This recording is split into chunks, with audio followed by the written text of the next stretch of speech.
अब हम ट्रेनिंग के आखिरी भाग में आ गए हैं। इस भाग में हम उन कठिन परिस्थितियों के बारे में बात करेंगे जिनका हमें कभी कभी सामना करना पड़ सकता है। ये परिस्थितियां कई तरीके की हो सकती हैं, जैसे कस्टमर, ग्रुप या स्थानीय लोग लोन चुकाने में मुश्किल करें और मिलकर विरोध का माहौल बना दें। स्थानीय नेता लोग आपके काम में दखल करें या मीडिया में कुछ नकारात्मक खबरें छप गई हों। कुछ गलत लोग कस्टमर को लोन के नाम पर ठग लें। कस्टमर व्यक्तिगत या किसी और कारण से तनाव में हो। कस्टमर अपने साथ गलत व्यवहार या उत्पीड़न संबंधित शिकायत करे। और इस भाग में हम ये भी जानेंगे कि सोशल मीडिया जैसे फेसबुक, व्हाट्सएप आदि का इस्तेमाल कैसे करें और अपना ख्याल कैसे रखें। आइए अब हम इन्हीं परिस्थितियों को विस्तार से समझें। जब कोई कस्टमर, ग्रुप या स्थानीय लोग लोन चुकाने में मुश्किल करें और मिलकर विरोध का माहौल बना दें, तब ये ध्यान रखें, कस्टमर से मिलने किसी सहकर्मी या ग्रुप के किसी और सदस्य के साथ ही जाएं। कस्टमर को समय से किस्त भरने व अच्छे क्रेडिट स्कोर बनाए रखने का महत्व समझाएं और ये भी बताएं कि ऐसा ना करने पे उन्हें भविष्य में लोन मिलने में मुश्किल होगी। उन्हें समझाएं कि समय पे किस्त देना कस्टमर की जिम्मेदारी होती है। कंपनी के वरिष्ठ अधिकारियों को इसके बारे में जरूर सूचित करें। ध्यान रहे कि परिस्थिति चाहे कुछ भी हो, कस्टमर से अभद्र व्यवहार कभी ना करें। अगर स्थानीय नेता लोग आपके काम में दखल दें या मीडिया में कुछ नकारात्मक खबरें छप गई हों, तो समस्या को गहराई से समझने की कोशिश करें और सारे तथ्य अपने सीनियर्स को तुरंत बताएं। कंपनी की अनुमति के बिना कोई भी सार्वजनिक बयान ना दें और कंपनी के निर्देशानुसार स्थानीय प्रशासन को सूचित करें। कई बार ऐसा होता है कि कुछ गलत लोग कस्टमर को लोन के नाम पर ठग लेते हैं, इसलिए कस्टमर को ऐसे व्यक्तियों से सतर्क रहने की सलाह दें। अगर ऐसी कोई अप्रिय घटना होती है तो कस्टमर को पुलिस में कंप्लेंट लिखाने की सलाह दें और कंपनी नियमानुसार बाकी कस्टमर्स को भी इस घटना के बारे में संचेत करें।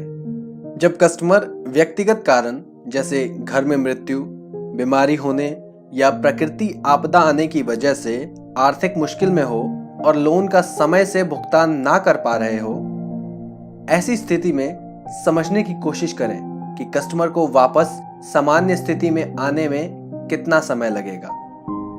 आंकलन करें कि ग्रुप के सदस्य कस्टमर की बाकी किस्तें देने में कितने समर्थ व राजी हैं और कंपनी के नियम अनुसार अपने सीनियर्स को सूचित करें। गलत व्यवहार या उत्पीड़न संबंधित परिस्थितियों से कैसे निपटें। कस्टमर से किसी प्रकार का व्यक्तिगत लेन देन ना करें। कभी भी अनावश्यक बातचीत या गपशप ना करें। कभी भी ऐसा ना लगे कि आप ग्रुप में किसी एक कस्टमर को ज्यादा अहमियत देते हैं।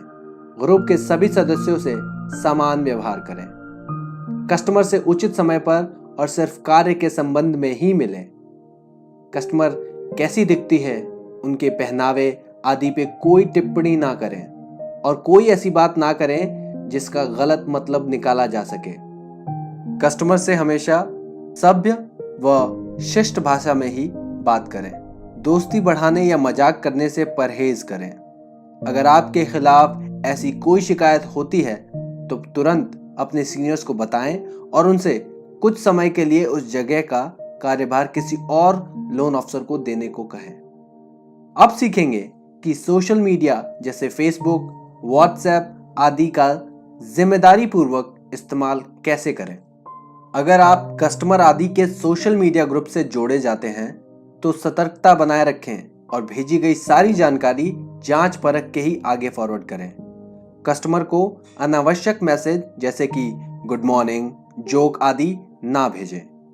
कस्टमर या कार्य संबंधित कोई भी जानकारी किसी अन्य व्यक्ति से साझा ना करें।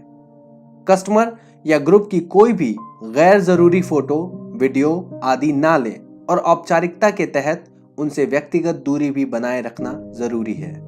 अफवाह फैलाने से परहेज करें और ऐसी कोई जानकारी जिससे किसी को ठेस पहुंचे या तनावपूर्ण स्थिति बनने की संभावना हो, बिना कंपनी से जांचे हुए साझा ना करें। और अब हम बात करेंगे कि हम अपना खुद का ख्याल कैसे रखें। हम लोन अफसर बहुत काम करते हैं, रोज लंबी दूरी अक्सर अकेले तय करते हैं और हमारा तनावपूर्ण स्थितियों से भी सामना होता रहता है। इसलिए ये जरूरी है कि हम खुद का भी ख्याल रखें। कुछ छोटी बातें ध्यान रखने से बड़ा फायदा होता है, जैसे हमेशा समय पे व स्वस्थ खाना खाएं, व्यायाम और खेलकूद को अपनी दिनचर्या में जोड़ें। ऐसी चीजें करें जो आपको खुशी देती है, जैसे कि गाने सुनना, किताब पढ़ना, गेम खेलना आदि। अगर आपको किसी बात का तनाव है तो अपने करीबी लोगों, सहकर्मियों या सीनियर से खुलकर बात करने में ना हिचकें। कैश लाते ले जाते समय पर पूरी सावधानी बरतें, खास करके अगर आप दूर दराज इलाकों में सफर कर रहे हों आदि। ऑफिस के किसी भी काम में कभी भी अपने सहकर्मियों या सीनियर से मदद मांगने में संकोच ना करें। आखिर में मैं आपका ये प्रोग्राम पूरा करने के लिए धन्यवाद करना चाहूंगा और आशा करता हूं कि आपके लिए ये मनोरंजक व लाभकारी रहा होगा। आशा करता हूं कि ये सिखाई गई बातों को आप अपने काम में इस्तेमाल कर पाएंगे। धन्यवाद।